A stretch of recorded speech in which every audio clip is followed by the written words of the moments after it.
तो आज की क्लास में हम लोग प्रोबेबिलिटी जो आपके क्लास 10th का चैप्टर है वो आज हम लोग पढ़ने वाले हैं। सबसे पहली चीज जो आपको समझ में आनी चाहिए जब भी हम प्रोबेबिलिटी के बारे में बात करते हैं कि व्हाट इज प्रोबेबिलिटी, प्रोबेबिलिटी क्या होता है। सबसे पहले प्रोबेबिलिटी समझने के क्रम में एक आध एग्जांपल आपको बताता हूं। प्रोबेबिलिटी की बेटा हो कि बेटी हो, ये भी संभावना ही है ना।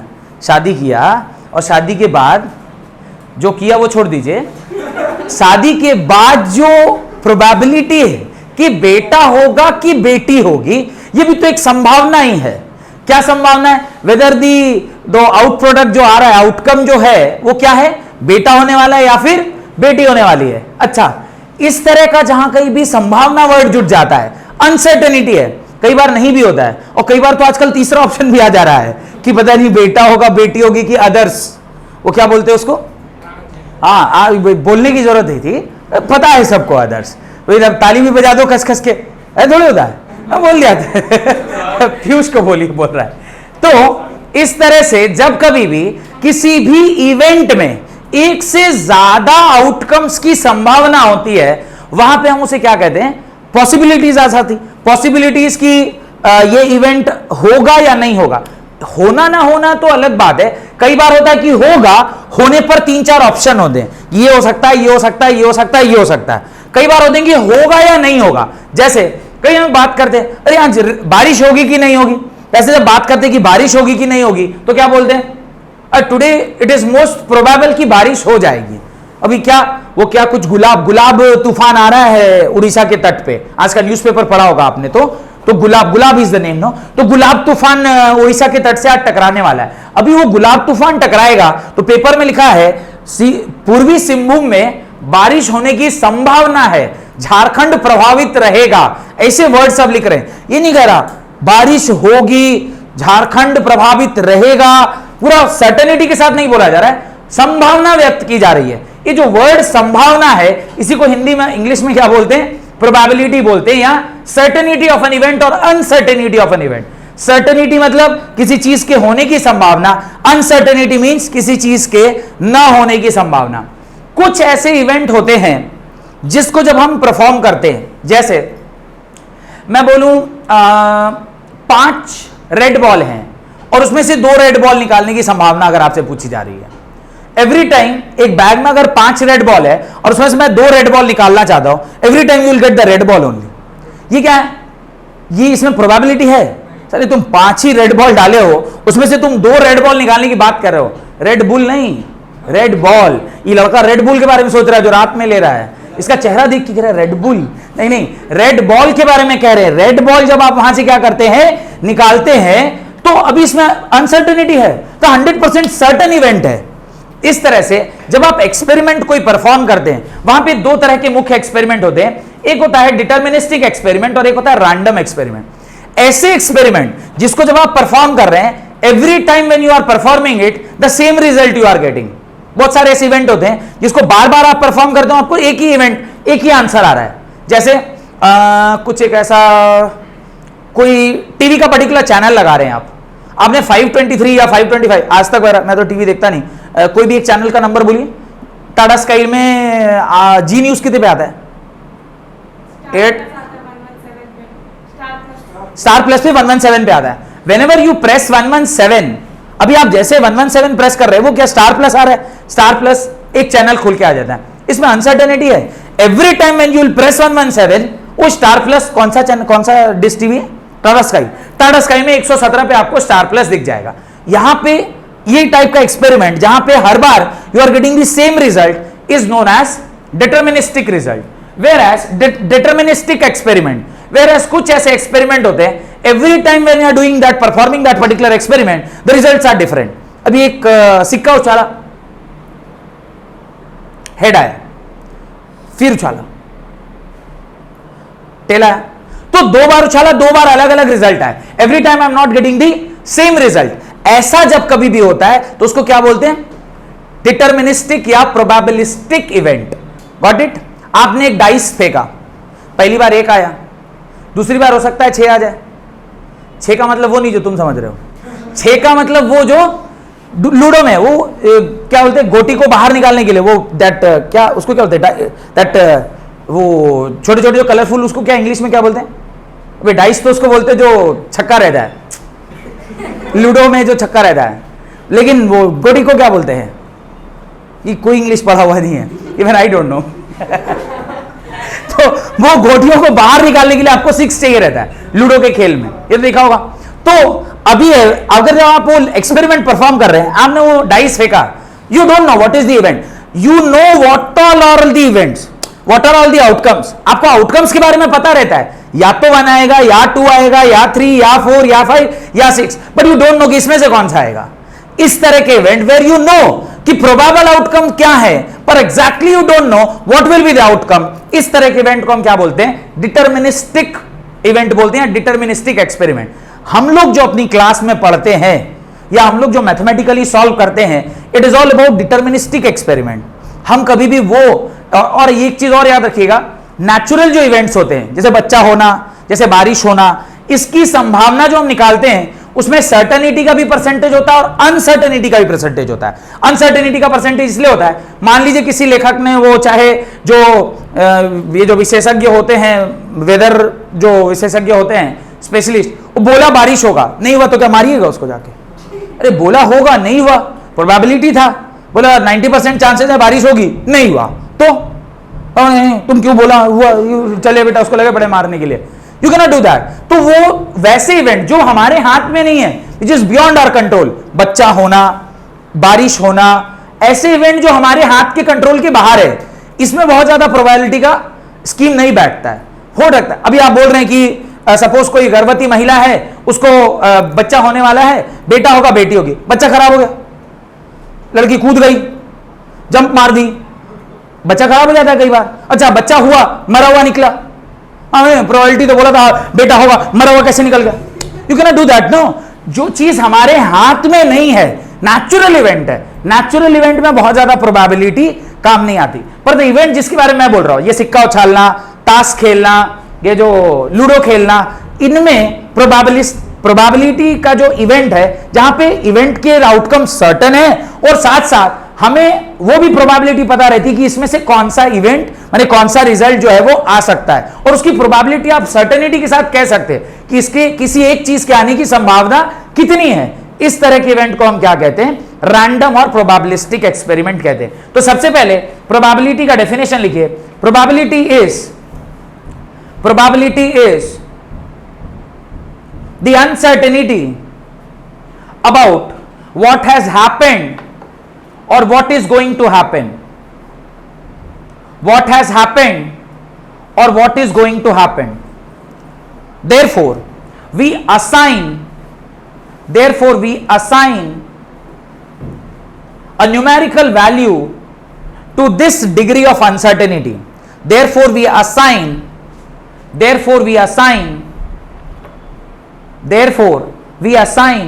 a numerical value to this degree of uncertainty, and वो जो न्यूमेरिकल वैल्यू आपने उस डिग्री ऑफ अनसर्टेनिटी को असाइन किया है, दैट इज ओनली प्रोबेबिलिटी। उसी को आप क्या कहते हैं? प्रोबेबिलिटी कहते हैं। तो that numerical value which you are assigning to an uncertainty of an event, that is known as probability. उसी को आप क्या कहते हैं? प्रोबेबिलिटी कहते हैं। प्रोबेबिलिटी के अंदर there are 2 types of experiment, right? There are 2 types of experiment. One is deterministic experiment, deterministic experiment, and the other is random or probabilistic experiment. One is deterministic experiment and one is random or probabilistic experiment. What is the definition of deterministic experiment? Every time when you are repeating that particular experiment, you will get the same result. ऐसा जहां कहीं भी होता है उसे हम क्या कहते हैं?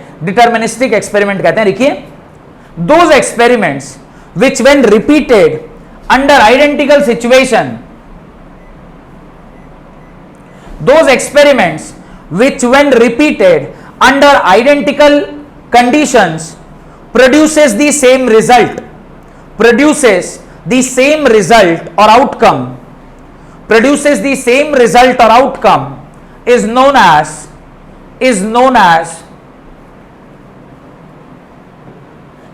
as deterministic experiment. Second,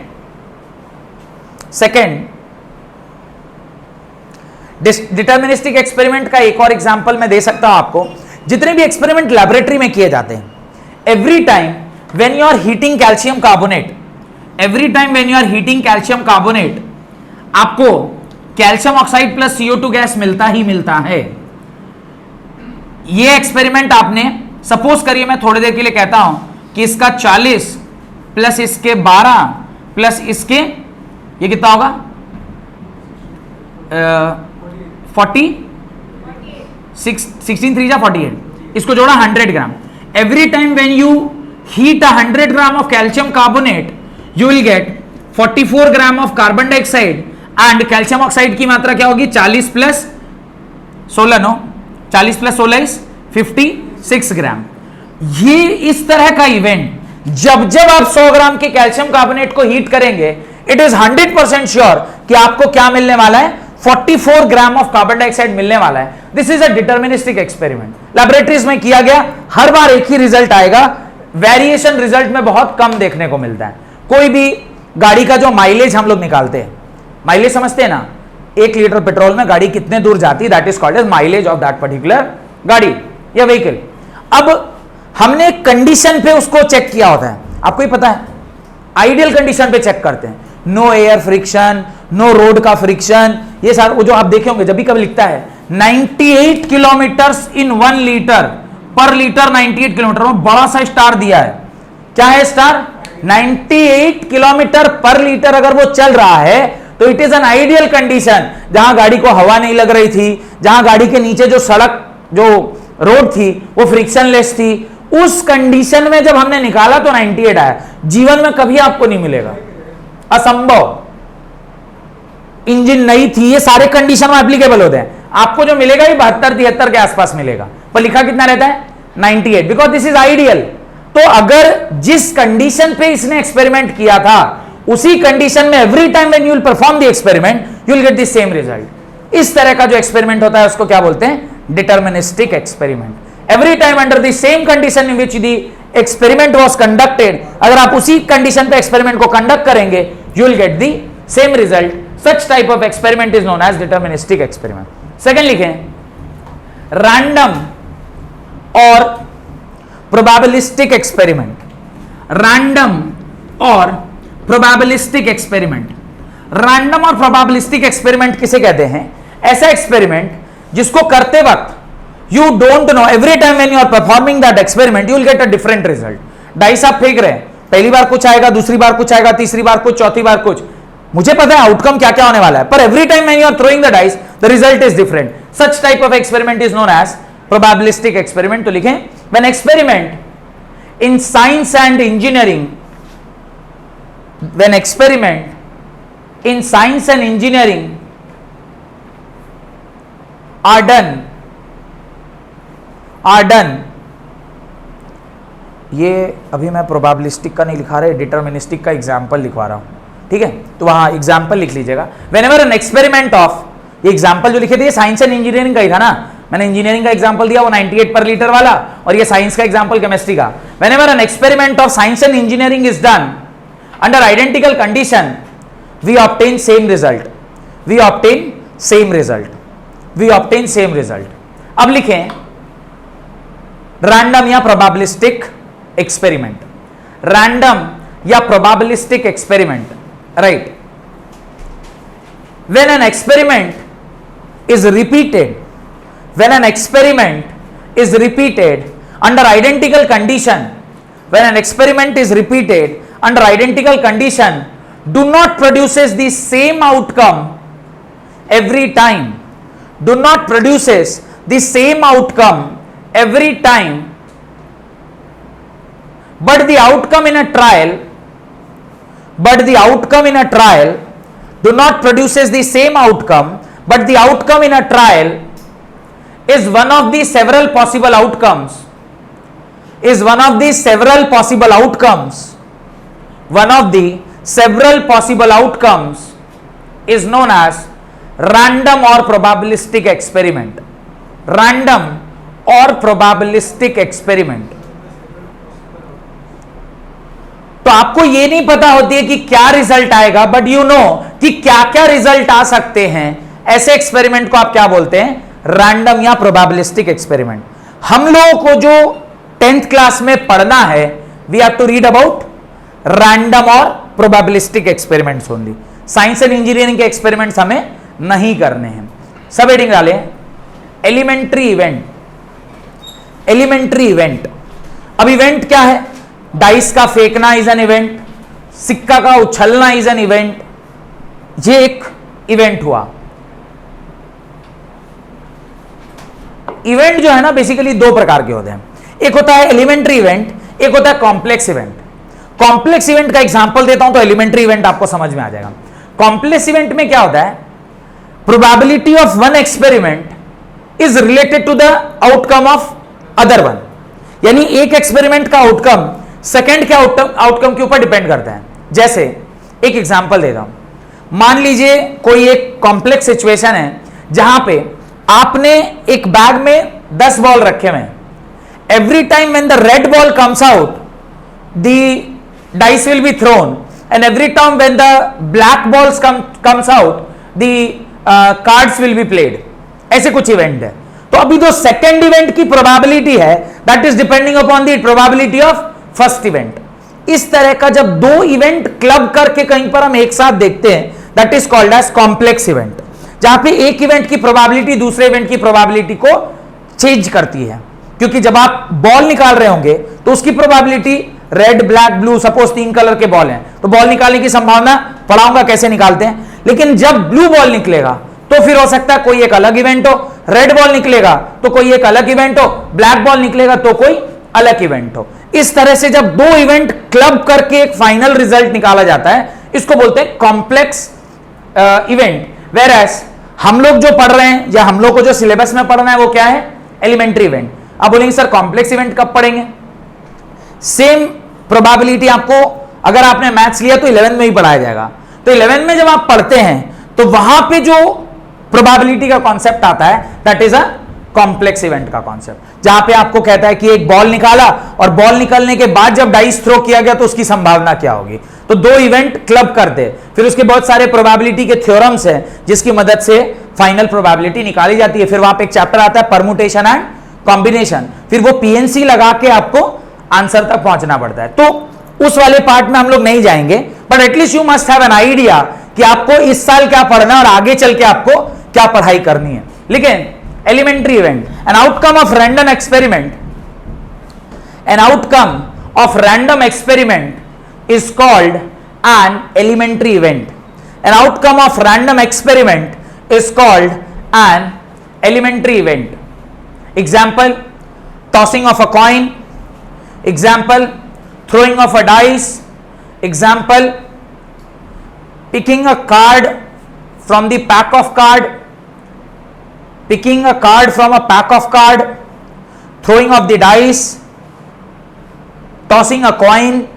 These all are the examples of elementary event, whereas second is complex or compound event. Second event क्या होते हैं? Complex or compound event, right? An event associated to a random experiment. 3 example लिख लिया। पहला tossing of a coin, दूसरा throwing of a dice, तीसरा picking a card from a pack of card. और शायद आपके सिलेबस में यही 3 हम मुझे पढ़ाना है, ये 3 से आपका सारा काम निकल जाता है। Second is compound event, an event associated to a random experiment, an event associated to and random experiment is a compound event, is a compound event. That is, it is obtained by combining 2 or more elementary event. It is obtained by combining 2 or more elementary events. 2 और 2 से ज्यादा elementary events को जब आप combine करके एक नया event तैयार करते हैं, that particular event is known as compound event or complex event. When the outcome is obtained by combining 2 or more elementary event associated to a random experiment, associated with a random experiment, जो कि मैंने आपको पहले ही बताया कि एक सिक्का उछाला और सिक्का के उछलने पर अगर हेड आया तो बैटिंग करेंगे, टेल आया तो बॉलिंग करेंगे। अब ये कॉम्प्लेक्स इवेंट है, क्या आपने पहला इवेंट हेड आया, हेड आएगा तो फिर बल्लेबाजी होगी, बल्लेबाजी होगी तो फिर 5 में से कौन बल्लेबाजी करेगा। तो फिर ये इस तरह का जो इवेंट जहां पे एक से ज्यादा इवेंट कंबाइन किए जाते हैं उसको क्या बोलते हैं, कॉम्प्लेक्स इवेंट या कंपाउंड इवेंट बोलते हैं। Next is occurrence of event. Occurrence of an event, किसी भी इवेंट के ऑकरेंस यानी ऑकर होने की संभावना।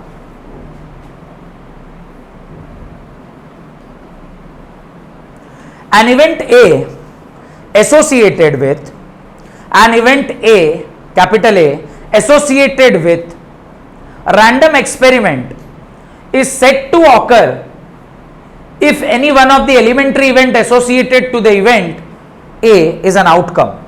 पहले लिख लीजिए फिर समझाता हूं। An event A associated to a random experiment is said to occur if any one of the elementary events associated to event A is an outcome। Random experiment is said to occur if any one of the elementary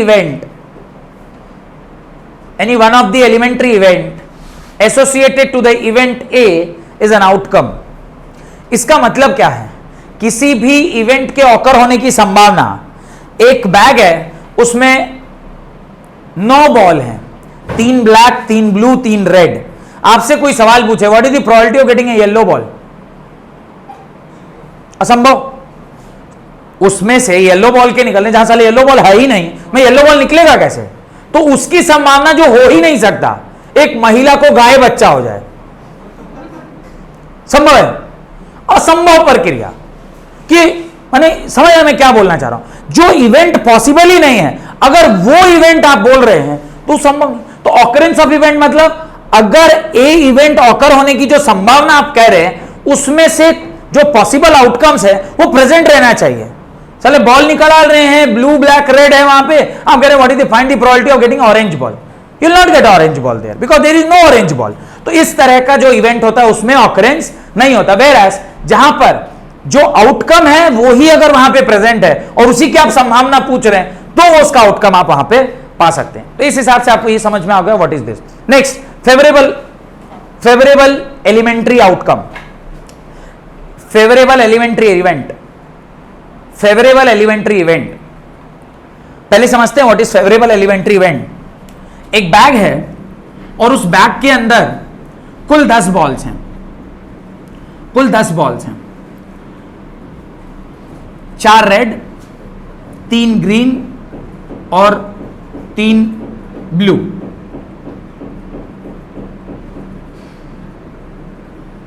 अभी green ball मुझे मिले इसकी संभावना क्या है, तो मैं अभी आंसर डायरेक्टली लिख रहा हूं 3/10। The probability that you will get a green ball is 3/10 because probability का फॉर्मूला अभी आगे चल के आपको पढ़ाऊंगा। प्रोबेबिलिटी का फॉर्मूला होता है favourable outcome by total outcome. Total outcome 10 था, फेवरेबल 3 है, 3/10। Got it? This is the probability of favourable outcome. Whereas green आपको ना मिले इसकी संभावना कितनी है, 7/10। This is unfavourable outcome.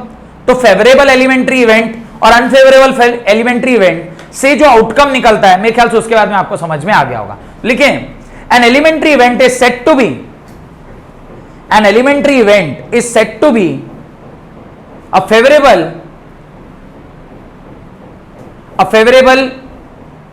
To a compound event A. An elementary event is said to be favorable to a compound event A if it satisfies the definition of compound event A. If it satisfies the definition of compound event A. A के होने की संभावना अगर A के definition के तहत संभव है तो ही आप उसे फेवरेबल आउटकम कह सकते हैं। A के होने की संभावना, ग्रीन बॉल आने की संभावना, अगर ग्रीन बॉल है तो ग्रीन बॉल आएगा। अगर यहां ग्रीन बॉल होता ही नहीं, जैसे यहां येलो बॉल, अगर मैं पूछूं what is the probability of getting a yellow ball, there is no yellow ball, so we will not get a probability of getting a yellow ball. तो इस तरह का इवेंट, जो इवेंट है उसमें उसको होना जरूरी है, तभी आप फेवरेबल आउटकम पा सकते हैं। और unfavourable outcome, the negative of this, इसका नेगेटिव यानी 3/10 है तो टोटल आउटकम कितना था 1। किसी भी एक्सपेरिमेंट का टोटल आउटकम कितना होता है 1 में से आप 3/10 घटा देंगे तो क्या बचेगा 7/10। ये सारी बातें आपको समझ में पहले आनी चाहिए, जो बेसिक डेफिनेशन है, तब मुझे लिखना चाहिए theoretical probability of an event. Theoretical probability of an event, किसी भी इवेंट का थ्योरेटिकली हम कैसे मैथमेटिक्स की मदद से प्रोबेबिलिटी निकालते हैं। लिखिए, if there are n elementary event associated with, if there are n elementary event associated with random experiment, if there are n elementary event associated with random experiment and m of them are favorable to an event, and m of them are favorable to an event, then probability P is denoted by m by n. That is, probability P is denoted by favorable outcome by total outcome. Probability का definition क्या होता है? Favourable outcome by total outcome. Favourable outcome definition में उसने कहा है out of n outcomes m are favourable, तो favourable outcome by total outcome will be give you the definition of probability. एक चीज और जो आपको ध्यान रखने वाली है, p की मैक्सिमम वैल्यू क्या होती है 1 होती है और मिनिमम वैल्यू क्या होती है 0। तो p की वैल्यू लाइज बिटवीन 0 से 1। p can be 0, p can be 1 and p will lie between 1 से 0 के बीच में। ये तीनों कंडीशन ट्रू होता है, तीनों पॉसिबिलिटीज हैं। p 0 भी हो सकता है, p 1 भी हो सकता है और p 0 और 1 के बीच में ही लाई करता है, वो इससे कम नहीं हो सकता। सेकेंड, p बार मतलब किसी भी इवेंट के ना होने की संभावना। होने की संभावना और ना होने की संभावना में एक छोटा सा अंतर है। होने की संभावना इज m by n, तो ना होने की संभावना is n minus m by n। यानी मैं यहां लिखूंगा p bar is equal to non favourable outcome. यहां पे आप लोग लिखिए लेगा, ये मेरे पास जगह थोड़ा कम दिख रहा है इधर। Non favourable outcome by total outcome. वो बॉल वाला जो एग्जांपल अभी लिया था मैं उसे वापस से ले लूंगा, या p bar is equal to 1 minus P भी लिख सकते हैं। p bar is equal to 1 minus P भी लिख सकते हैं। देखते हैं, वही एग्जांपल लेता हूं। सपोज करिए एक बैग है जिसके अंदर 20 बॉल्स हैं। एक बैग है जिसके अंदर 20 बॉल्स हैं, 10 ग्रीन, 7 येलो और 3 रेड। आपसे पूछ रहा है probability of getting green ball क्या होगा? Favourable outcome 10 bye total outcome 20। Probability of getting a yellow ball, favourable outcome 7, total outcome 20। Probability of getting a red ball, total outcome 3, favourable outcome 3, total outcome 20। ये आपका probability हो गया। ये लिख चुके हैं, ये वाला फॉर्मूला लिखिए, ये फॉर्मूला लिख लिए सब। चलिए अभी देखिए इसी में क्या क्या और सवाल पूछा जा सकता है, मैं आपको दिखाता हूं क्या क्या और सवाल पूछा जा सकता है। Probability of getting green and yellow क्या होगा? 17/20। Probability of getting green and red क्या होगा? 13/20। Probability of getting yellow and red क्या होगा? 10/20। Probability of getting green, probability of not getting a green 10/20। ये कैसे निकला होगा? 1 माइनस 10/20 से भी निकाल सकते हैं, और चूंकि 10 में से ये बच गया। Probability of not getting a red क्या होगा? 17/20। 1 minus 3/20 is 17/20। Probability of not getting a yellow क्या होगा? 13/20। 1 माइनस 7/20। ये सब समझ में आ रहा है? अभी probability of not getting both green and yellow is equal to probability of getting red. एक ही बात है। Probability of not getting green and yellow is equal to probability of getting red. या तुमको ग्रीन और येलो ना मिले, इसका मतलब है तुम्हें लाल ही मिल रहा होगा, तो ग्रीन और येलो की प्रोबेबिलिटी निकालो। तो एक संभावना यह है कि तुम ग्रीन और येलो को निकालोगे तो क्या लिखोगे 17/20, और प्रोबेबिलिटी ऑफ गेटिंग रेड, अच्छा ये ना मिलने की संभावना है, ना मिलने की मतलब ग्रीन और येलो मिलने की संभावना कितनी थी 17/20, तो इसको ना मिलने की संभावना 1 - 17/20 that is 3/20, directly that is also equal to 3/20। तो मेरे ख्याल से ये जो मैंने 7-8 सवाल आपको लिखवाए हैं, इससे आपको एक आइडिया लग रहा होगा कि जब इस तरह का कुछ कंडीशन रहता है तो किस प्रकार से आपका उसके अंदर प्रोबेबिलिटी कैलकुलेट होता है। तो ये सारे एग्जांपल आप अपनी कॉपी में लिख लें। लिखिएगा a bag contains 20 balls, a bag contains 20 balls out of which 10 are green, 7 are yellow and 3 are red, out of which 7 are green, 10 are green, 7 are yellow and 3 are red. Find the probability of point number 1 green ball, point number 2 yellow ball, point number 3 red ball, point number 4 not getting a green ball, point number 5 not getting a red ball, point number 6 not getting a yellow ball. Probability getting of green and yellow ball, probability green and red ball, yellow and red ball, not getting green and red yellow ball. ये सारे example आप लिख लें। तो ये जो मैंने बोला है ना, यही सब इंग्लिश में जो बोला है वो इधर ही लिखा है। Probability of getting a green ball, probability of getting a yellow ball, probability of getting a red ball, probability of not getting green ball, not getting red ball, not getting yellow ball, getting green and yellow ball, getting green and red ball, getting yellow and red ball. तो जो सवाल सारे ऐसे, अब दुनिया के कितने सब बनाते चलिए और क्या क्या बन सकता है और भी लिखते चले जाइए। तो ऐसे कॉन्सेप्ट क्लियर होना चाहिए। बेसिकली आपके सिलेबस में 3 तरह की प्रोबेबिलिटी, 3 केसेस की प्रोबेबिलिटी मुख्यतः आपसे पूछी जाती है। ये सारा लिख लिए, जल्दी लिखिए। तो फिर वो बताता हूं कि कितने केसेस आपको पढ़ाई होनी चाहिए।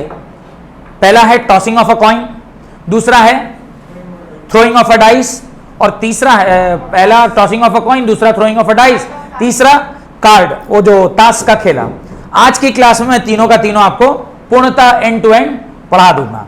कोशिश मेरी यही रहेगी कि ये पूरा कंप्लीट कर दिया जाए। ये अगर समझ में आ गया हो तो मिटा दूं इसे बोर्ड पर से, कोई दिक्कत नहीं। चलिए लिखिए, हेडिंग डालें tossing of a coin, heading डालें टॉसिंग ऑफ अ कॉइन। अब देखिए, जब कभी भी आप एक सिक्के को उछालते हैं, क्या होगा? जब कभी भी you are tossing a coin तो क्या होता है? हेडिंग डालिएगा tossing of a coin, tossing of a coin. इसके अंदर पहला केस लिखिएगा केस 1, इसके अंदर पहला केस लिखिएगा case 1। First case is when the coin is tossed once, एक ही बार आपने सिक्के को क्या किया है? उछाला है। ऐसे सिक्का लिया, हेड टेल ऐसे फेंका और ये हेड आया या टेल आया। Except when you are not throwing a coin which was thrown by Amitabh Bachchan in Sholay, the coin must be unbiased. Biased coin नहीं होना चाहिए, क्योंकि जैसे उसमें बायसिंग आ गई तो फिर equal probability of an event नहीं रह जाता है। आप अरे दोनों तरफ हेड है, अरे जब बोले हेड ही आएगा, टेल आएगा ही नहीं, साला है ही नहीं तो आएगा कैसे? तो बायस्ड कॉइन नहीं होना चाहिए। कॉइन कैसा होना चाहिए? अनबायस्ड।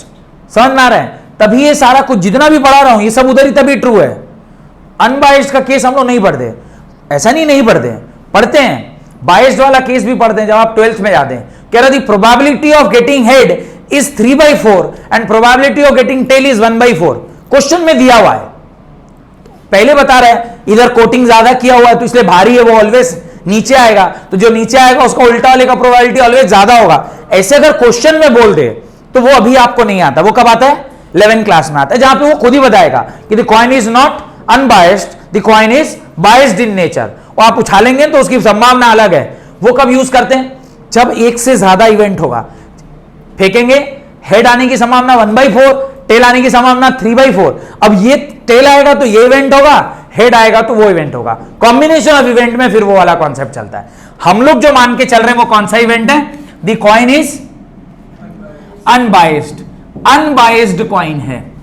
अगर ऐसा होता है तो दो ही संभावना है आपके पास, या तो आपको हेड मिलेगा या आपको tail, and the probability of getting head is favourable outcome by total outcome, probability of getting tail is favourable outcome by total outcome. मेरे ख्याल से इसमें आपको कोई डाउट नहीं होना चाहिए। इसमें कोई डाउट है क्या? इसमें भी अगर डाउट हो जाएगा तो दिक्कत होगा, इसमें डाउट नहीं होना चाहिए। Next, case number 2, when the coin is tossed twice, when the coin is tossed twice. अब आप 2 बार सिक्का उछाल रहे हैं। जब आप 2 बार सिक्का उछालेंगे तो क्या होगा? जब आप 2 बार सिक्का उछालेंगे तो क्या होगा? This is your head and this is your tail. Head से फिर हेड ही आएगा, और इससे क्या आएगा? टेल। फिर इससे क्या होगा? हेड, और इससे क्या होगा? टेल। क्या मैं लिख रहा हूं ये समझिए। मैंने पहली बार सिक्का उछाला, हेड आया। जब सेकेंड टाइम उछालूंगा मेरे पास 2 पॉसिबिलिटी है, हेड भी आ सकता है और टेल भी आ सकता है। सेकेंड, जब मैं पहली बार उछाल रहा था तो पहली बार क्या आ गया? टेल। टेल के बाद फिर से जब उछाल रहा हूं मेरे पास 2 पॉसिबिलिटी, हेड आएगा, टेल आएगा। यानी फेवरेबल आउटकम क्या हो सकते हैं? पहली बार हेड आया, दूसरी बार भी हेड, पहली बार हेड आया, दूसरी बार टेल, पहली बार टेल आया, दूसरी बार हेड, और चौथा ऑप्शन है पहली बार भी टेल और दूसरी बार भी tail. There are only 4 options which you can get when you are throwing, sorry, when you are tossing a dice 2 times. आप 2 बार सिक्का उछाल रहे हैं, पहली बार हेड आया, दूसरी बार फिर हेड आ गया, पहली बार हेड आया, दूसरी बार टेल आ गया, पहली बार टेल, दूसरी बार हेड, और पहली बार टेल और दूसरी बार भी टेल। ये 4 ऑप्शन आपके पास अवेलेबल हैं। अब इसको याद रखने के लिए मैंने एक टेक्निक बताया होगा, जहां जहां हेड है वहां वहां 0 मान लीजिए, तो 0 0 1 1 0 1 0 1। बाइनरी नंबर्स को जब हम लोग लिखते हैं इन terms of decimal, in terms of decimal, क्या डेसिमल को बाइनरी में लिखते हैं तो ऐसे कन्वर्ट करते हैं 0 0 0 1 1 0 एंड 1 1। इसमें बहुत ज्यादा कारगर नहीं, क्योंकि ये केसेस आपको क्या रह जाते हैं? ध्यान रह जाते हैं। जहां पे आपके काम आएगा वहां पे मैं इसे लिखवा दूंगा, पर ऐसे झलक दिखा दिया कि आप निकाल सकते हैं। क्वेश्चन लिखना स्टार्ट करिए। Find the probability of getting, find the probability of getting 1 head, 2 head,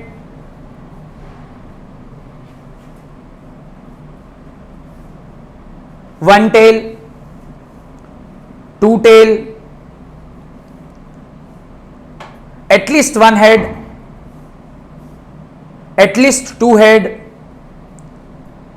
at most 1 head, at most 2 head, no head, no tail। कितने ऑप्शन हो गए? बहुत सारे ऑप्शन हो गए होंगे। क्या बोला? Find the probability of getting 1 head 1 tail, 1 head 1 head 2 head 1 tail 2 tail. उसके बाद बोला होगा at least 1 head, at least 2 head, at most 1 head, at least 2 head, no head, no tail। ये बोला होगा। कुल 8 हुए होंगे, 10 हो गए, 10। Very good. किसने नहीं लिखा है तो मैं धीरे धीरे बोल देता हूं। Find the probability of getting, पहला 1 हेड, दूसरा 2 head, 1 tail, 2 tail, at least 1 head, at least 2 head, at least 1 tail, at least 2 tail. ऐसा नहीं बोला, कोई बात नहीं। At least 1 head, at least 2 head, at most 1 head, at most 2 head. अब हेड हो कि टेल हो वो तो फिर ऑप्शन बढ़ाने वाली बात हो गई। No head no tail. ये 10 क्वेश्चन हो गए। चलिए एक एक करके इसका आंसर देखते हैं। What is the probability that you are getting 1 head? कौन कौन से ऐसे केसेस है जहां पे 1 हेड तो आ ही रहा है? मिनिमम 1 हेड आ रहा है, तो मिनिमम और मैक्सिमम वाली बात अभी नहीं कर रहे, अभी कह रहे हैं 1 हेड ही होना चाहिए। तो 1 हेड कहां कहां पर है? यहां पे और यहां पे। यहां तो दोनों हेड हो गए, ये नहीं होगा। 1 हेड होना चाहिए। 1 हेड के जो, तो इसका आंसर क्या होगा? 2/4। Out of the 4 cases only 2 are there where you are getting 1 head. What is the probability of getting 2 heads? 2 head आने की संभावना क्या है? 1/4। एक ही केस है जहां पे आपको क्या मिला है, दोनों के दोनों हेड मिल रहे हैं। थर्ड, 1 हेड 1 टेल, 1 टेल का भी आंसर यही होगा और 1 हेड 2 टेल का भी आंसर यही होगा। ये 4 ऐसे हो गए। फिर एटलीस्ट 1 हेड, ये बहुत इंपॉर्टेंट है। एटलीस्ट 1 हेड का क्या मतलब होता है? कम से कम एक हेड तो मिलना ही चाहिए। एटलीस्ट, कम से कम। In order to pass an examination you require at least 33 marks. कम से कम कितने नंबर आने चाहिए? 33 नंबर आने चाहिए। तो 34 चलेगा, 35 चलेगा, 36 चलेगा। All the numbers will be okay which is greater than 33, पर 33 से कम नहीं चल सकता। यह समझ में आ रहा है? एटलीस्ट मतलब मिनिमम इतना तो होना ही चाहिए। कह रहा मिनिमम कितने हेड होने चाहिए? एक हेड, यहां और यहां। तो क्या आंसर आएगा? 3/4। What it?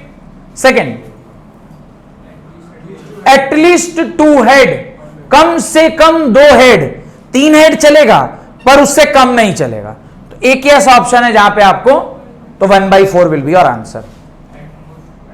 एटमोस्ट, ज्यादा से ज्यादा एक हेड चलेगा, ज्यादा से ज्यादा, इससे कम भी ठीक है पर ज्यादा से ज्यादा इतना। एटमोस्ट का एग्जांपल कहां दे सकते हैं? ज्यादा से ज्यादा 2 ही बच्चे आप कर सकते हैं, उससे कम चलेगा, उससे ज्यादा नहीं। एटमोस्ट 2 बच्चे, बच्चे 2 ही अच्छे, ऐसे बोलते हैं ना, वो मोदी जी बोल रहे थे बच्चे 2 ही अच्छे।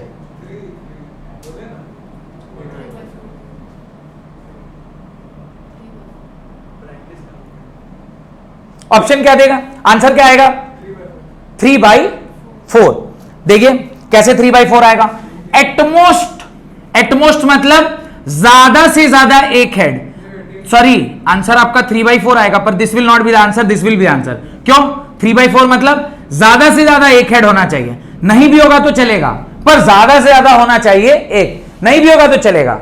ज्यादा से ज्यादा 2 बच्चे होने चाहिए। नहीं भी बच्चा होगा तो कोई थोड़ा गोली मार देगा, पर 2 से ज्यादा नहीं होना चाहिए। इसे नियम है ना कई सारे कंट्रीज में। चाइना में तो एक ही, you can have only 1 child, not more than 1।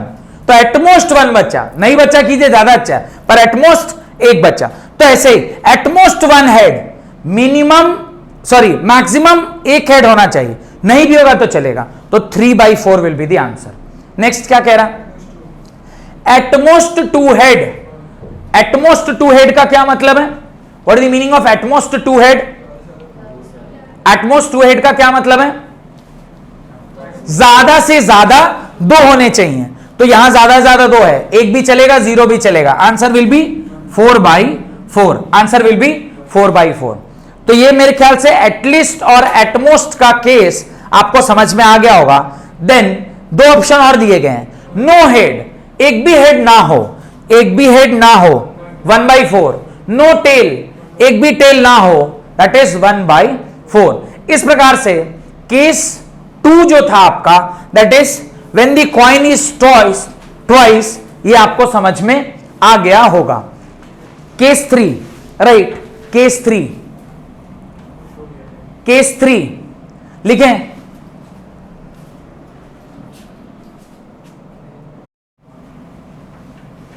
तो अब हम लोग केस 3 की ओर बढ़ रहे हैं, where we are tossing the coin 3 times. This is the last case जहां पे आप 3 बार सिक्के को उछालते हैं। This is the case where you are tossing the coin 3 times. Thrice आपने सिक्के को उछाला है। When you are throwing the coin या टॉसिंग द कॉइन थ्राइस, तब क्या होता है? पहली बार में आपने डाला हेड, तो 2 ही ऑप्शन है, या तो हेड आएगा नहीं तो टेल आएगा। फिर हेड से देर पास 2 पॉसिबिलिटी है, हेड आया नहीं तो टेल, और एल्स टेल के बाद भी 2 पॉसिबिलिटीज है, हेड आया या फिर टेल। अब हेड के बाद फिर से 2 पॉसिबिलिटीज आती हैं, हेड आएगा या टेल आएगा, और टेल के बाद भी 2 पॉसिबिलिटीज हैं, हेड आएगा या फिर टेल। सिमिलरली इस हेड के पास भी 2 प्रोबेबिलिटी है कि हेड आएगा टेल, और लास्ट में भी 2 प्रोबेबिलिटी है हेड आएगा या टेल आएगा। तो कुल मिला के टोटल नंबर ऑफ केसेस जो बन रहे हैं वो कितने बन रहे हैं? 8 केसेस बनते हैं।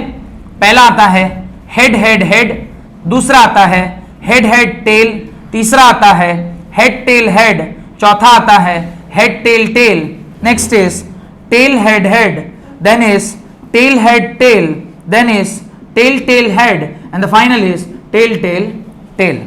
कुल मिलाकर यही 6 ऑप्शन 8 ऑप्शन बनते हैं और जो फॉर्मूला यहां पर काम करता है दैट इज 2 के पावर n। 2 के पावर, अब n की वैल्यू, अगर n is the number of times you are tossing the coin, number of times coin is tossed, coin is tossed. अब आपने ये फॉर्मूले से अगर n की वैल्यू 1 है तो 2 के पावर 1, 2 के power 1 is equal to 2 only, तो नंबर ऑफ आउटकम 2 थे। n जब 2 लिया तो 2 के power 2 number of outcome 4, n जब 3 ले रहे हैं तो 2 के power 3 number of outcome is 8। इस प्रकार से आपको ये समझ में आ रहा होगा how we are calculating the number of outcomes. जब आप सिक्का उछालते हैं तो कितने आउटकम आएंगे? पहली बार जब सिक्का उछाला था तो 2 ही आउटकम थे, हेड आ रहा था नहीं तो टेल। दूसरी बार जब 2 बार सिक्का उछाला, head head, head tail, tail head, tail tail. जब आप 3 बार सिक्का उछाल रहे हैं तो पॉसिबिलिटी क्या है? ये सारे पॉसिबिलिटीज है। अब ये पॉसिबिलिटीज याद कैसे रहेंगे? तो उसको याद करने का वही 0-0 वाला जो टेक्निक मैं बता रहा था उसी को मैं आपको दिखाता हूं। देखिए, पहले आप क्या लिए, हेड को आप 0 मान लीजिएगा और टेल को आप 1 मान लीजिए। तो 4 बार 0 लिखिए, 4 बार 1 लिखिए, head head head head, tail tail tail tail, फिर head tail, head head, tail tail, head head, tail tail, head tail, head tail, head tail, head tail. देखिए पूरा एग्जैक्टली केस निकल के आ गया। टेक्निक बहुत आसान है याद रखने के लिए। पहली बार 4 0, फिर 4 1, 2 0 2 1, 2 0 2 1, 0 1 0 1 0 1 0 1, considering head as 0 and tail as 1। अभी आपसे कोई पूछे what is the probability of getting 1 head, 2 head, 3 head, सवाल लिखना स्टार्ट कीजिए। What is the probability, what is the probability, ये बना लिया ना सबने, ये लिख लिया नंबर ऑफ आउटकम्स के बारे में, ये लिख लिए थे, ये भी लिख लीजिएगा। And then write what is the probability of getting, point number 1, what is the probability of getting, point number 1, 1 head, 2 head, 3 head, no head. मैं फर्दर एलाबोरेट नहीं कर रहा कि टेल के साथ भी जहां जहां हेड है वहां टेल भी पूछा जा सकता है, the answer will be one and the same. तो मैं सारे हेड के साथ लिखा रहा हूं, टेल के लिए भी क्वेश्चन आएगा तो आप ऐसे आंसर कर सकते हैं। ठीक है, तो 1 head, 2 head, 3 head, 0 head, then write at least 1 head, at least 2 head, at least 3 head, at most 1 head, at most 2 head, at most 3 head,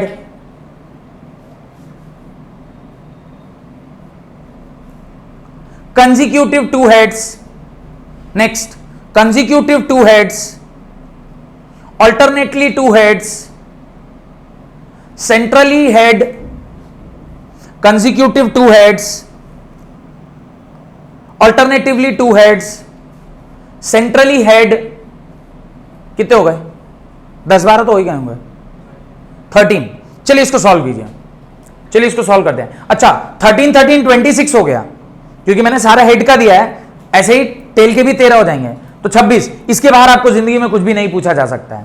ठीक है, एक एक करके हम लोग इसको सॉल्व करने की कोशिश करते हैं। मेरे ख्याल से आप लोग अब इतने इंटेलिजेंट हो गए हैं कि आप खुद ही इसका आंसर दे लेंगे। पहला क्वेश्चन कह रहा है find the probability of getting 1 head. 1 head मतलब 1 0 जहां पे है, 3/8। मैं तो 0 1 से ज्यादा आसानी से दे पाता हूं। अभी हेड टेल ढूंढने से अच्छा 0 ढूंढ लो, 1 1 1 3 0, 3/0। नेक्स्ट 2 हेड, 2 0 होने चाहिए, इधर इधर इधर, ये भी 3/8। ये समझ में आ रहा है कैसे कर रहा हूं, वो ज्यादा जरूरी है। नेक्स्ट 3 हेड्स, एक ही ऑप्शन होगा 3 हेड का, तो 1/8। नेक्स्ट नो हेड, 1/8, ये 1/8, एक भी हेड ना हो। नेक्स्ट एटलीस्ट मतलब कम से कम एक हेड होना चाहिए, 2 भी चलेगा 3 भी चलेगा, कम से कम एक हेड। यहां भी है, यहां भी है, यहां 2 है, ये भी सब, यानी 7/8 होगा।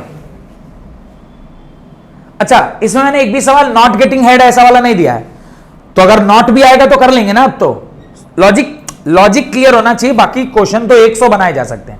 Next, at least 2 head, minimum 2 head होने चाहिए। 1 2 3, 3/8। मिनिमम 2 हेड मतलब 3 भी चलेगा तो 3/8। नेक्स्ट, 1 2 3 4, हाँ 4/8। इधर भी 2 हैं, इधर भी 2 हैं, इधर भी 2 हैं, इधर भी 2, तो 4/8, sorry. Next, at least 3 head, minimum 3, एक ही केस है। नेक्स्ट, एटमोस्ट ज्यादा से ज्यादा 1 हेड, ज्यादा से ज्यादा इधर भी है, इधर भी है, इधर भी है, और यहां पे भी 4/8। ज्यादा से ज्यादा 4 है, 1 हेड। एटमोस्ट 2 हेड, मेरे ख्याल से सारे हो जाएंगे except this one. At most 2 head मतलब ज्यादा से ज्यादा 2, तो 1 वाला भी चलेगा, 0 वाला भी चलेगा, तो सारे हो जाएंगे 7/8। कोई ऐसा जिसको ना समझ में आ रहा हो भूलिए, सब आ रहा है समझ में? हाँ। नेक्स्ट, एटमोस्ट 3 हेड, मेरे ख्याल से सारे हो जाएंगे 8/8, सारे हो जाएंगे। एटमोस्ट मतलब 2 भी चलेगा, 1 भी चलेगा, 0 भी चलेगा, 3 भी चलेगा, सारे हो गए 8/8। नेक्स्ट, कंजिक्यूटिव हेड मतलब लगातार 2 हेड होने चाहिए। यहां पे लगातार 2 हेड है, यहां पे लगातार 2 हेड है, और यहां पे भी लगातार 2 हेड है, तो कंजिक्यूटिव 2 हेड में 3 ही ऑप्शन है, 3/8। ऑल्टरनेटिव हेड, यहां पे ऑल्टरनेटिव में है, और ऑल्टरनेटिव में कहीं है, यहां पे भी ऑल्टरनेटिव में है। 2 केसेस है जहां पे ऑल्टरनेट है। ऑल्टरनेट मतलब हेड टेल हेड, बीच वाला से मतलब नहीं है, ऑल्टरनेटिव होना चाहिए, नहीं इधर है तो लास्ट में भी होना चाहिए। तो ये 2 ही जगह है, 2/8। सेंट्रली हेड माने बीच में हेड होना चाहिए, 1 2 3 4, 4/8। दुनिया का कितने भी सवाल इससे बनाए जा सकते हैं। सेंट्रल अभी बोल दे कोई, not getting head, not getting tail, कुछ भी हो सकता है। मेरा फंडा अगर क्लियर है कि क्या क्या हो सकता है, मैं इसका आंसर दे पाऊंगा। यहां पे आपका केस 1 जो है वो क्या हो गया, समाप्त हो गया। केस 1 मतलब ये पहला topic, that is tossing of a coin. Single बार सिक्का उछाला, 2 बार सिक्का उछाला, 3 बार, कोई कहे 4 बार सिक्का उछालेंगे तो क्या होगा। अगर आपसे कोई बोल देता है बाई चांस, नवोदय विद्या ये जो क्या बोलते हैं ओलंपियाड वगैरह में, अगर बाई चांस ऐसे क्वेश्चन पूछ ले, तो आपको बस ध्यान रखना है कि कैसे हम लोग ये सेटिंग बैठा रहे हैं। कैसे सेटिंग बैठाएं, 2 के पावर n डाला तो 2 के पावर 4, 16 आउटकम आएंगे। 16 आएगा तो 1 2 3 4 5 6 7 8 बार 1, 1 2 3 4 5 6 7 8 बार 2 लिख 1 लिख दी, 0 लिख दी, 1 लिख दी, 4 और 4। फिर ये 4 बार 0, 4 बार 1, 4 बार 0, 4 बार 1, फिर 2 बार 0, 2 बार 1, 2 बार 0, 2 बार 1, 2 बार 0, 2 बार 1, 2 बार 0, 2 बार 1, लास्ट में 0 1 0 1 0 1 0 1 0 1 0 1 0 1 एंड 0 1। यहां पे 0 क्या है, हेड है, और ये क्या टेल है। फिर से अगर आपको इतना ही सवाल पूछा जाए, आप इधर से भी उसको ढूंढ ढूंढ के निकाल लेंगे, नहीं निकाल लेंगे। तो चाहे 4 बार बोले, 5 बार बोले तो 32 बार बना लीजिए, 16 बार 0, 16 बार 1 डालिए। मेरे ख्याल से ये सिलेबस के बाहर है, ये भी कोई नहीं पूछता, यहीं तक पूछा जाता है, ये भी नहीं पूछता। जानकारी होनी चाहिए, बाई चांस कोई एड़ा मास्टर अगर दे दिया तो you must have an idea कि कैसे आप उस सिचुएशन को टैकल करेंगे। तो लॉजिक क्लियर हो गया ना, कि चाहे जितनी बार तुम बोले यार तुम 20 बार फेंकवा लो, हम 20 बार का भी निकाल सकते हैं, क्योंकि मेरे को पता है कि आंसर कैसे निकालना है। Got it. हेडिंग डालें, second event that is throwing of a dice. Throwing of a dice, tossing of a coin समाप्त हुआ, we are getting into throwing of a dice. Dice को थ्रो करते हैं तो वहां पे भी 2 केसेस बनते हैं। वापस से कंडीशन याद रखिएगा, अनबायस्ड डाइस होना चाहिए। ऐसा नहीं कि 2 जगह 6 लिखा हुआ है कि फेंके तो इधर भी 6 पड़ा, उसके ठीक पीछे भी 6 है, 1 को आपने पेंट कर दिया 6 की तरह, वो नहीं होना चाहिए। Condition is throwing of a dice, throwing of a dice. Dice को आप क्या कर रहे हैं, थ्रो कर रहे हैं। इसके अंदर केस 1 है, आपने डाइस को एक बार थ्रो किया, एक ही बार थ्रो किया डाइस को। When the dice is thrown once, when the dice is thrown once, एक बार आपने डाइस को थ्रो किया। आपके पास आउटकम्स के रूप में क्या क्या आ सकता है? 1 आ सकता है, 2 आ सकता है, 3 आ सकता है, 4 आ सकता है, 5 आ सकता है और 6, क्योंकि डाइस जो है वो कैसा होता है? समथिंग कुछ क्यूब के जैसा होता है, जहां पर एक साइड अगर 3 है, एक साइड अगर 2 है और एक साइड अगर 1 है। तो आपको नियम पता है कि नहीं पता है? I don't know. What is the rule? Every opposite side का सम 7 होना चाहिए। तो 2 के ठीक नीचे 5 होगा, 1 के ठीक नीचे 6 होगा और 3 के ठीक पीछे 4 होगा। ये रूल याद रखिएगा। The sum of opposite sides of a dice is 7, always true. जिधर 3 है उसके पीछे 4, जिधर 2 है उसके नीचे 5 और जिधर 1 है उसके पीछे 6। ये पक्का पक्की आपको याद रहना चाहिए।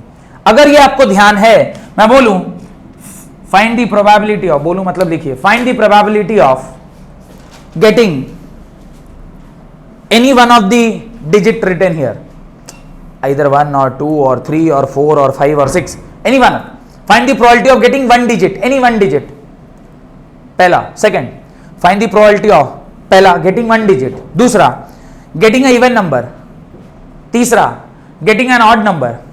चौथा getting a composite number. पांचवा getting a prime number. getting a 2D, क्या क्या बोल दिया? odd number, even number, any number, prime number, composite number, multiple of 2, multiple of 3, even prime, odd prime, को प्राइम नहीं, को प्राइम नहीं होगा, छोड़ दीजिए, को प्राइम नहीं होगा, यहीं तक करिए। चलिए इतना करिए। तो क्या क्या है? पहला probability of getting any number, अभी किसी एक के संभावना, टोटल आउटकम 6 आउटकम है टोटल, एक आउटकम कोई एक आने की संभावना 1/6 होगी, यानी probability of getting 1 is 1/6, probability of getting 2 is 1/6, probability of getting 3 is 1/6, probability of getting 4 is 1/6, probability of getting 5 is 1/6, probability of getting 6 is 1/6। किसी भी नंबर की प्रोबेबिलिटी 1/6 है। What it? सेकंड क्वेश्चन क्या बोला? इवन नंबर, 3 इवन नंबर है, क्या होगा? 3/6। Next same 3/6। Next composite, पहले कंपोजिट नंबर मतलब the number which is not prime, which all are not prime numbers, 2/6। Next prime number 2, 3, 5, 3/6।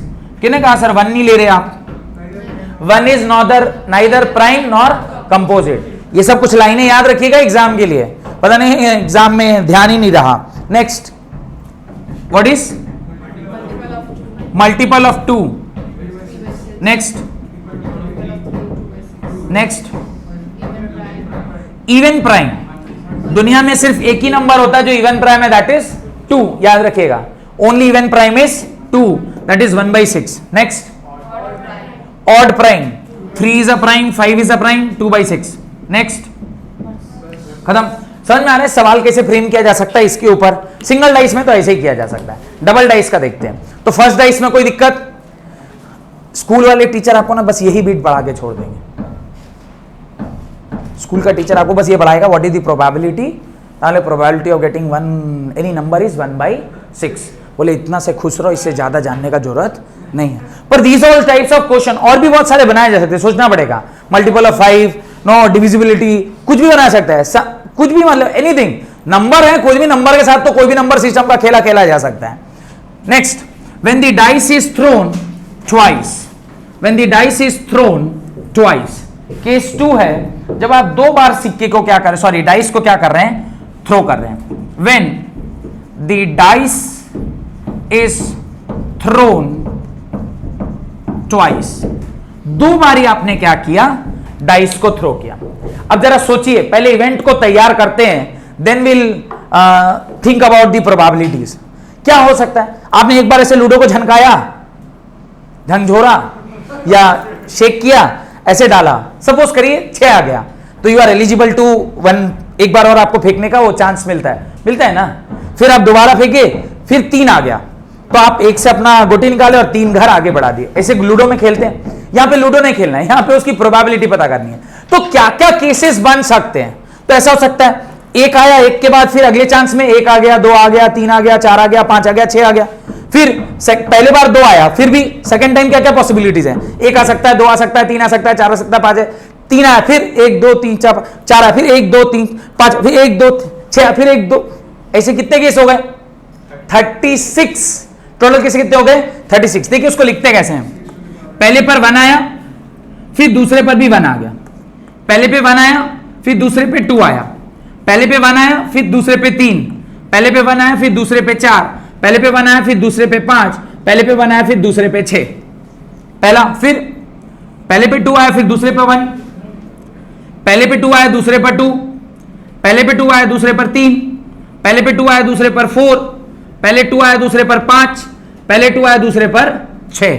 Similarly पहले 3 आया, फिर 1, 3 आया तब 2, 3 आया तब 3, 3 आया तब 4, 3 आया तब 5, 3 आया तब 6। फिर 4 आया तो 1, 4 आया तो 2, 4 आया तो 3, 4 आया तो 4, 4 आया फिर 5 और 4 आया फिर 6। नेक्स्ट 5 आया फिर 1, 5 आया फिर 2, 5 आया फिर 3, 5 आया फिर 4, 5 के बाद फिर 5 आ गया और 5 के बाद 6। एंड द लास्ट इज 6 के बाद 1, 6 के बाद 2, 6 के बाद 3, 6 के बाद 4, 6 के बाद 5 और 6 के बाद फिर से क्या आ गया? 6 आया। नंबर ऑफ पॉसिबल आउटकम्स का फॉर्मूला यहां पर होता है 6 के पावर n, 6 के पावर n। तो ये total number of outcomes, total number of outcomes, और टोटल नंबर ऑफ आउटकम्स जो है जहां पे n is what? n is number of times the dice is throne, number of times the dice is throne. तो यहां से अगर आप देख रहे हैं तो 6 के पावर 1 दैट इज 6। तो जब आपने एक बार सिक्का उछाला था, यानी जब n इज इक्वल टू 1 था तो 6 आया। जब n इज इक्वल टू 2 है तो 6 का स्क्वायर दैट इज 36। मेरे ख्याल से यहां पे 36 आउटकम्स आपको दिखाई दे रहे होंगे। अब सवाल लिखना स्टार्ट करिए। अगर आपने ये लिख लिया है, इसको अच्छे से लिखिएगा, इसमें बहुत सारी चीजें मैं अभी करवाऊंगा, तो ये जगह थोड़ा अच्छे से देखकर लिखिएगा, ऐसा गिजबिज का मत कर दीजिएगा कॉपी में। बहुत सारी चीजें इसके अंदर अभी नई नई आपको पता चलेगी, जिससे आपको दुनिया के सारे जो सवाल हैं उसका आंसर इसी टेबल में आपको मिल जाएगा। क्वेश्चन लिखना स्टार्ट करिए। क्या क्या क्वेश्चन बनाया जा सकता है? Right, find the probability of getting same number on both the dice. ऐसे लिखे, फाइंड द प्रोबेबिलिटी ऑफ, पहला getting same number on both the dice, getting same number on both the dice. Next, अच्छा ये भाई साहब आपने क्या उधर 1 2 3 4 उधर लिखा, 5 6 इधर? हाँ 1 2 3 4 इधर, 5 6 उधर। मैं फिर से एक नया पेज पे लिखो, नहीं तो तुम्हें दिक्कत होगी आगे चल के। अच्छा थोड़ी देर में पता चली जाना है, जब तुम्हें थोड़ी देर में पता चल जाएगा। क्वेश्चन लिखे, find the probability of getting same number on both the dice. Second, पहला बड़ा दूसरा छोटा, मतलब greater on first dice and smaller on second dice. तीसरा, smaller on first dice, greater on second dice. Second is greater on first dice and smaller on second dice. Third, greater on second dice and smaller on first dice. एक ही बात है, smaller on first dice and greater on second dice, बात एक ही है। पहला, both dice पर same number आएगा। सेकंड, पहले डाइस के ऊपर बड़ा नंबर, दूसरे डाइस के ऊपर छोटा नंबर। तीसरा, पहले डाइस के ऊपर छोटा नंबर, बड़े दूसरे डाइस के ऊपर बड़ा नंबर। Got it? तीसरा, प्रोबेबिलिटी ऑफ गेटिंग, चौथा, probability of getting sum as 2, sum as 3, लिखते चलिए, sum as 3, sum as 4, sum as 5, sum as 6, sum as 7, sum as 8, sum as 9, sum as 10, sum as 11 and sum as 12।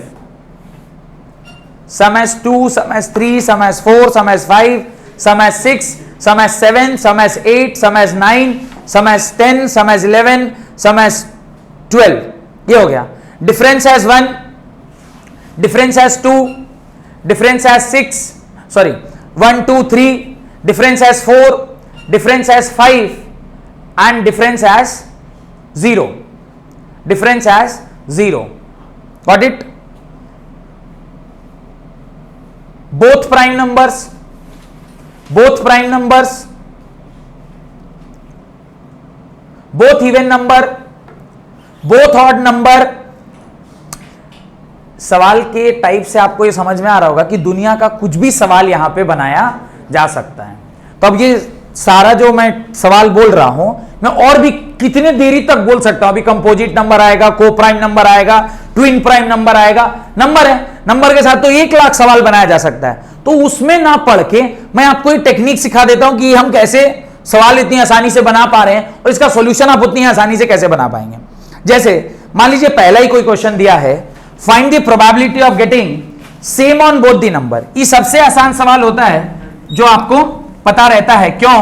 क्योंकि ये table में आप ढूंढते हैं। कैसे ढूंढ रहे हैं भाई? दोनों में सेम आएगा, दोनों में सेम आ रहा है। अच्छा यहां भी सेम है, फिर यहां भी सेम है, फिर यहां भी सेम है, ऐसे करके तो ढूंढ रखते हैं। और इस एक काम ऐसा कर सकते हैं जो मैं दिखा रहा हूं, ये देखिए, ये जो डायगोनल है इसमें सारे नंबर क्या रहते हैं? सेम। तुम डायगोनल कैसे बनाओगे अपनी कॉपी में? वहां तो आधा इधर है आधा उधर है, इसलिए कहा था एक जगह बनाओ। अब तुम्हें समझ में आया होगा मैं क्यों बोल रहा था उस टाइम पे, अलग से बना लेना। ये डायगोनल पे क्या होते हैं? सारे नंबर सेम होते हैं। पहला क्वेश्चन का आंसर आ गया। सेकंड कह रहा पहले पर बड़ा होना चाहिए और दूसरे पर छोटा। देखो इस साइड के जितने भी नंबर है, देखो ध्यान से, इस साइड के जितने भी नंबर हैं इस पर पहले पर बड़ा है और दूसरे पर छोटा।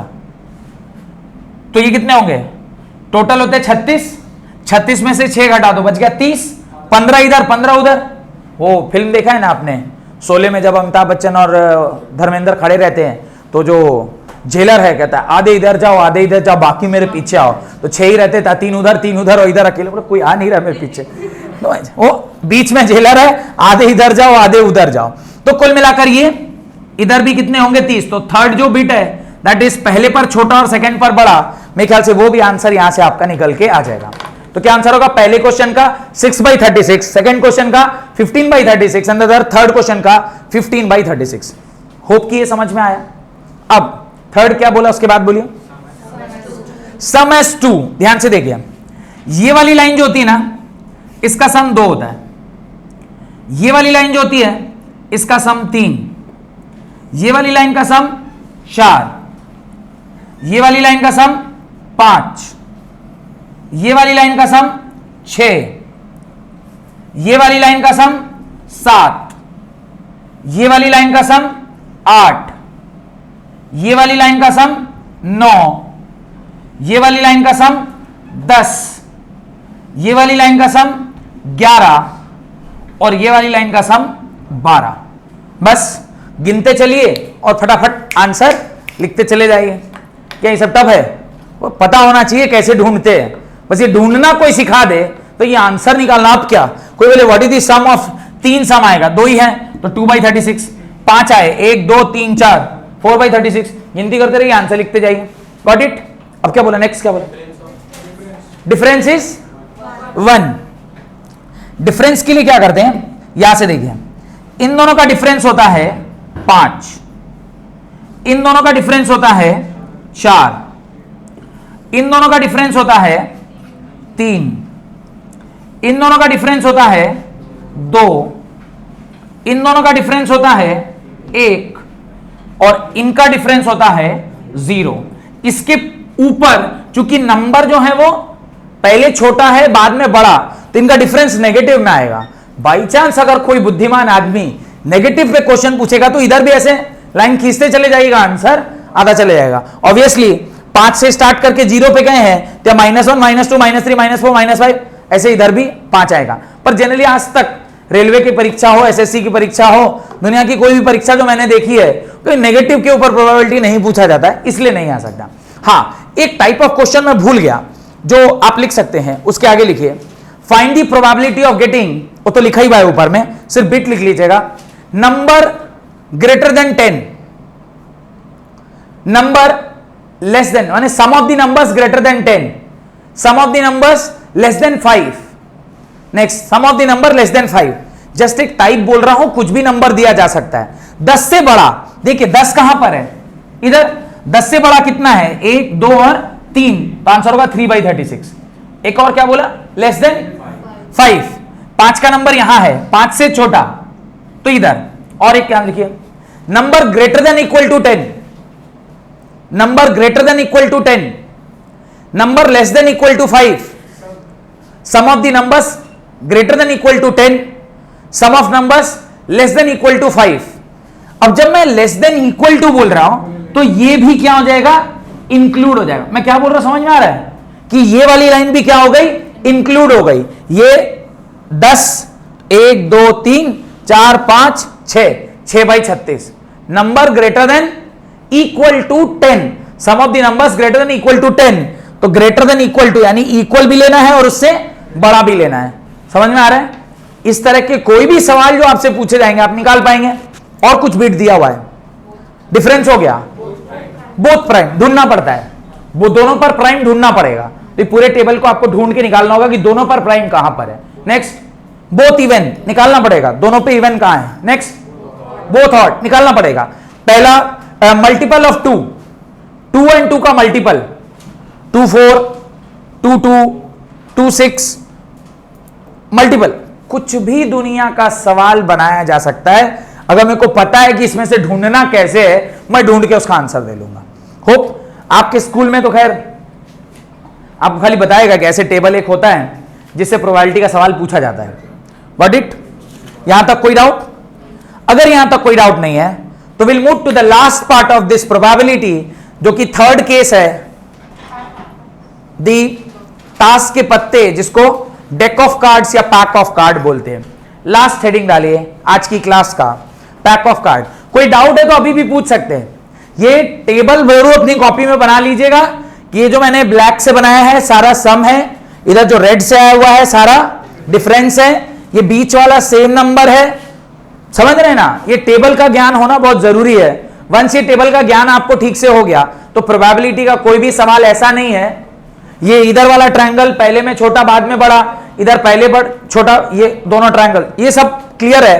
Then move on to the next concept, that is probability of finding. और पर्टिकुलर कार्ड को जब हम लोग निकालते हैं किसी भी full fledged new pack of card से, तो वो क्या होता है। Got it? चलिए, last case pack of card, और इसी बहाने आपको ताश खेलना भी मैं सिखा दूंगा कि कोई ताश कैसे खेला जाता है, कैसे आप ताश खेलते हैं वो भी मैं आपको सिखाता हूं। ताश खेलना तो नहीं सिखाऊंगा, लेकिन ऐसी मान्यता है कि ताश खेलना अगर आपको आता है, उसमें भी एक आध गेम ऐसे बेहतरीन है जो अगर आप जानते हैं तो लोग मानते हैं कि आप इंटेलिजेंट हैं। ताश खेलना सबके बस की बात नहीं है, बिकॉज उसमें बहुत सारा ब्रेन लगता है। डोंट वो वाला कार्ड कि एक एक गिराते जा रहा है, दोनों सेम हो गया तो उठा के पॉकेट में रख लिया, वो वाला ताश नहीं, जो आप लोग खेलते भी होंगे कि दोनों आदमी एक एक गिरा रहा है, जिस पत्ती पर दोनों सेम हो गया वो पूरा उठा के रख लिया। Not that one. जो ताश की बात मैं कर रहा हूं, जो एक्चुअली बहुत ब्रेन का गेम होता है, हम लोग उसको 28 या 29 बोलते हैं, इंग्लिश में पता नहीं क्या बोला जाता होगा। वहां पे हर कार्ड का एक वैल्यू है, दो लोग बैठे होते हैं, आपकी टीम के और दो अपोजिट टीम के।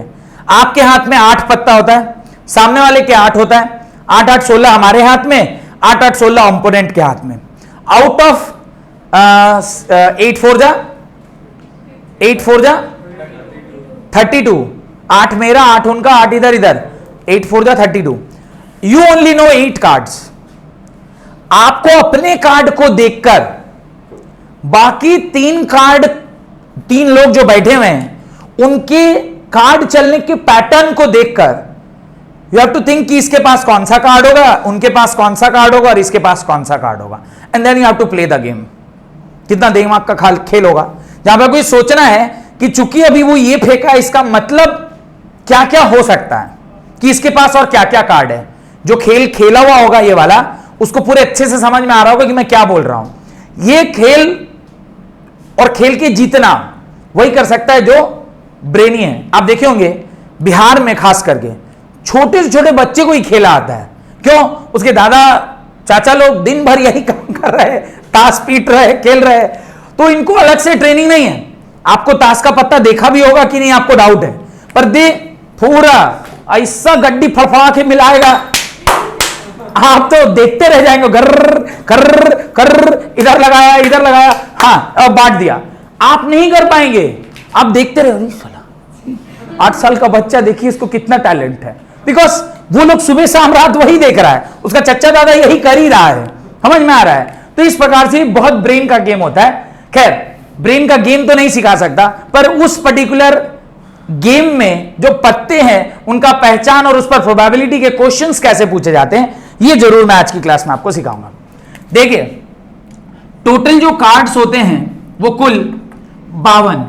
एक फुल फ्लेज्ड कार्ड में टोटल कितने कार्ड होते हैं? 52।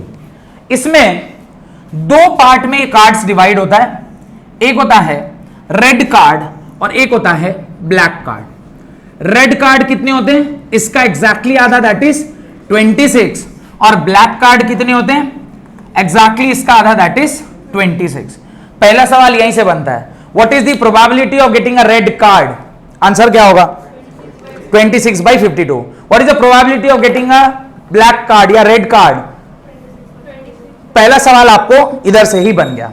अब ये जो ब्लैक कार्ड हैं ये फर्दर 2 पार्ट में डिवाइडेड होते हैं। एक को आप बोलते हैं स्पेड, जिसमें 13 कार्ड होते हैं।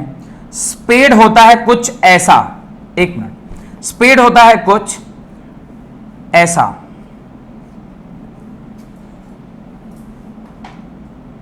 ऐसा देखा होगा आपने एक कार्ड, ये ब्लैक कलर का होता है, इसको ब्लैक से ही पेंट कर देता हूं। ये इस तरह का एक कार्ड होता है, इसको काला पान भी बोला जाता है। क्या बोला जाता है? काला पान। ऑब्वियसली पान का पत्ता जैसा है और काला रंग का है तो काला पान बोलते हैं इसको। गांव के जो लैंग्वेज है उसके अंदर बात करते हैं, वैसे इंग्लिश में तो स्पेड ही बोलते हैं। Next is club. Next is club. Club होता है, ये इसको चिड़िया के नाम से जानते हैं। ये भी ब्लैक कलर का होता है, तो इसे मैं ब्लैक से पेंट कर देता हूं ताकि थोड़ा फीलिंग भी जनरेट होता जाए कि ये काला रंग का होता है।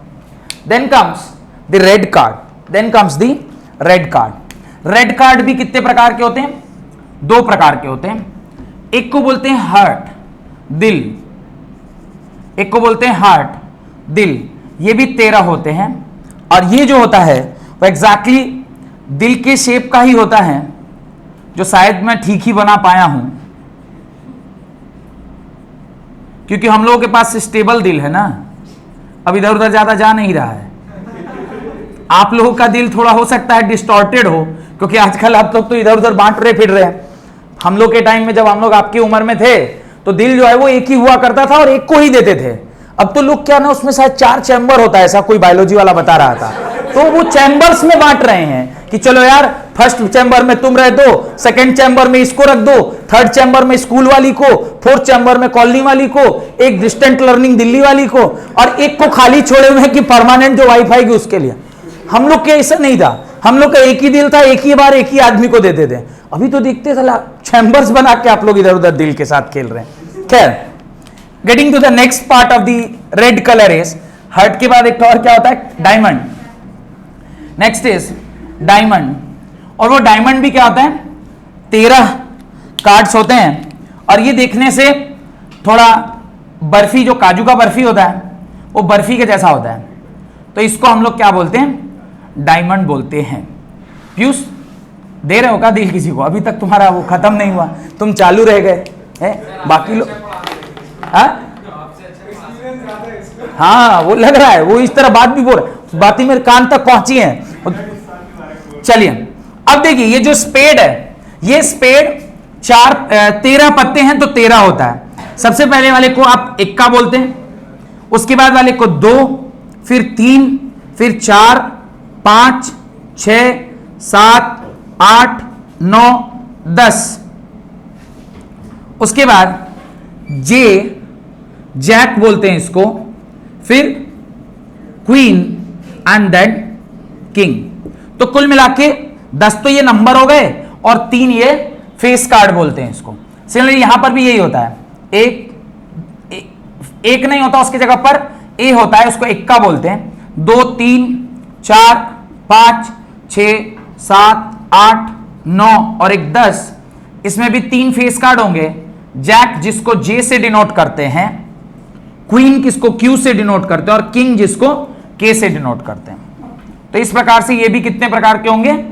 3 प्रकार के होंगे, जैक, क्वीन और किंग। सिमिलरली यहां पर भी 1 2 3 4 5 6 7 8 9 और 1 10, यहां पर भी वही होगा, जैक, क्वीन और किंग, जे, क्यू, के। एंड लास्टली यहां पर भी वही होता है, 1 2 3 4 5 6 7 8 9 और 1 10, इसके पास भी जैक, क्वीन और किंग, के, क्यू और जे।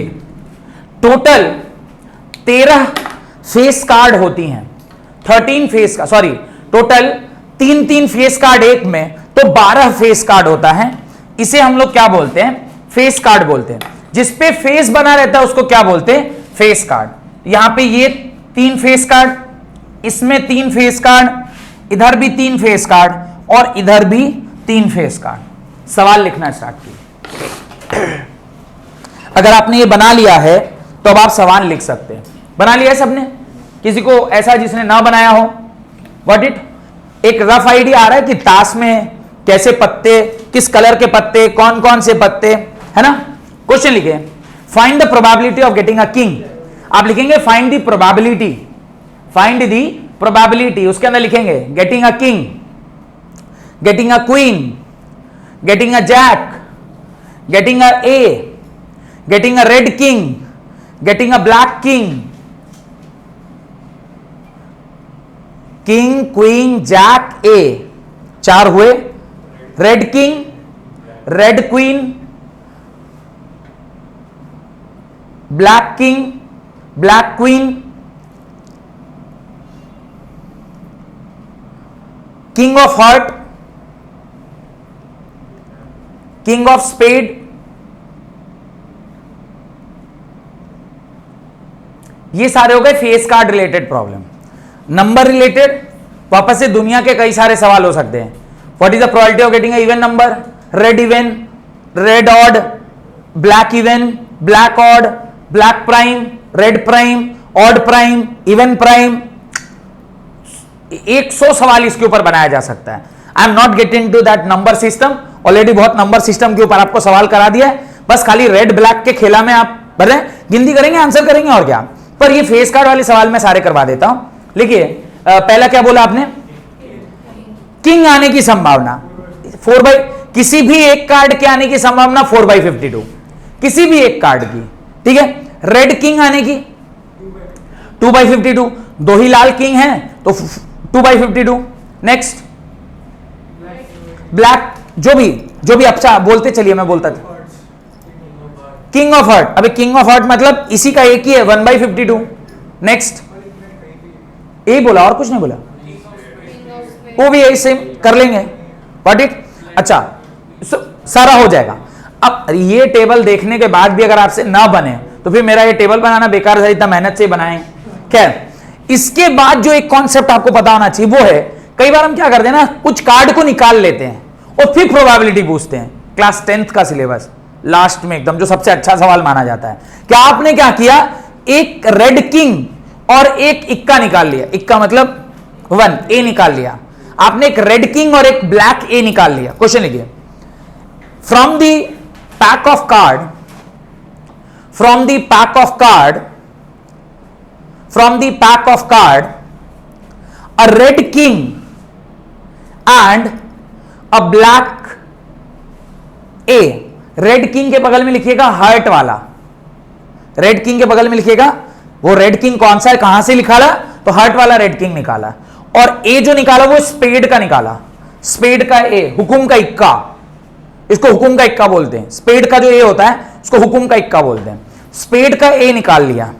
Now find the probability, now find the probability of getting red card, black card, जल्दी जल्दी लिखिए। Now find the probability of getting a red card, black card, red king, black king, face card, not a face card, face card, not a face card, not a face card, spade, ace of spade, A of spade, A, probability of getting a A, done.